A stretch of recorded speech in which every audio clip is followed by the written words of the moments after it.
एक गांव में एक बुजुर्ग आदमी की मौत हो गई। उसके बेटों, सगे संबंधी और गांव वालों ने मिलकर उसके अंतिम यात्रा की तैयारी की। उसकी अर्थी तैयार की गई और उसे शमशान की ओर ले जाने लगे। अभी वो लोग कुछ दूर ही पहुंचे थे कि वहां पर दूसरे गांव से एक आदमी आया। उसने उस अर्थी को लेकर जा रहे 4 आदमियों में से एक का पैर पकड़ लिया और सबसे कहने लगा कि ये आदमी जो मर चुका है, उसने मुझसे 20 लाख रुपए उधार लिए थे और जब तक मुझे पैसे वापस नहीं मिल जाते, मैं अर्थी को आगे नहीं ले जाने दूंगा। मृत व्यक्ति की बेटों ने उस आदमी से कहा कि पिताजी ने कभी इस कर्जे के बारे में हमसे जिक्र नहीं किया, इसलिए हम तो यह कर्ज नहीं देने वाले।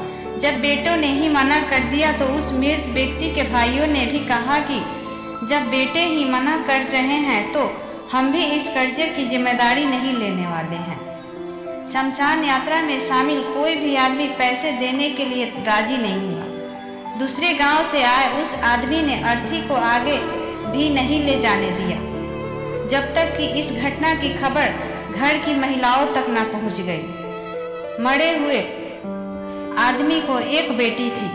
जब उस तक यह खबर पहुंची तो उसने एक पल भी ना सोचते हुए अपने सारे जेवरात, वस्तुएं लेकर वहां पर पहुंच गई और उस आदमी को वह सारी चीजें देते हुए बोली, आप इन चीजों को बेचकर पैसे ले लीजिए, अगर कुछ कम पड़ेंगे तो वह भी मैं आपको धीरे धीरे लौटा दूंगी, लेकिन मेरे पिताजी की यात्रा को मत रोकिए। इस घटना को देखकर सारे गांव वाले दंग थे।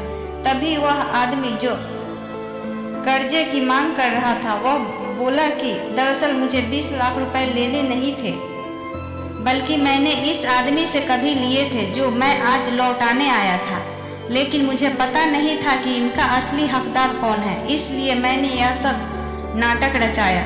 मैं जान चुका हूँ कि मरे हुए आदमी का सच्चा हितैषी ना उसके बेटे हैं ना उसका भाई, बल्कि उसकी बेटी है।